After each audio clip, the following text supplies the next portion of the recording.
Assalamualaikum warahmatullahi wabarakatuh. My name is RAFI and I want to tell you about the legend of Nusa Island. Once upon a time, a long time ago, there was a person named Nusa who lived in a village on the banks of Kahayan River. In that village, Nusa lives with his wife and brother-in-law. Nusa and his brother-in-law work farming in a small field near his house. They work until the harvest is bountiful. However, one day the village where Nusa and his family lived was hit by a drought. Finally, Nusa and his sister-in-law were hunting in the Ruhan River, a small river near the Kahayan River. On the way, they were blocked by a tree that had fallen towards the river. They also pulled over it and tried to cut down the tree. Because it was getting late, they finally divided their duties. Nusa's sister-in-law continued to cutting down the tree while Nusa entered the forest to hunt. In the forest, Nusa found a large egg and brought the egg home. Nusa's wife had worried because the eggs probably were very large. Moreover, it was not known that what animal came from. According to him, they should not eat the egg.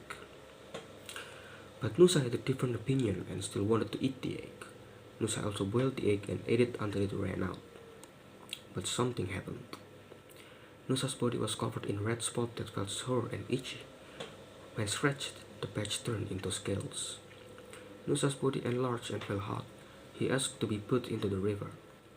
With the help of local residents, Nusa's sister-in-law took Nusa to the drying Kahayan River.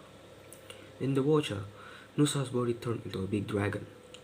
Nusa then advised his wife to invite his younger siblings and villagers to evacuate, because the night it will be a rain and storm. So heavy a thunderstorm at night until the body of Nusa, who had become a big dragon, was carried away by the river currents until finally stranded near the river mouth. The arrival of Nusa made the fish in estuary worried because they had become prey. Until one day, the needlefish and the salwang fish looked for a way to save the fish from being eaten by Nusa dragon. The fish also carried out a plan to expel Nusa. One of the salwang fish told Nusa that another dragon was challenging him, even though it was just a trick by the fish. The next day, Nusa prepares to wait for the dragon to challenge him, but strangely, today there were no river fish that passed. Because the dragon that Nusa waiting did not arrive, he fell asleep. The salon fish that had been observing from a distance approached him and woke up Nusa, saying that his enemy had come. Nusa panicked and immediately looked where his enemy was. When he saw the tail, he immediately bit it, but apparently Nusa bit his own tail until it broke. Seeing this, the salwang fish immediately told the thousands of fish of the river to attack the injured part of Nusa's dragon tail on its body. Nusa also tried to escape from the chase of thousands of fish, but until he was exhausted and finally he died. The fish eats the dragon until only its skeleton remains. The skeleton of the Nusa dragon gradually overgrown by shrubs and became an island.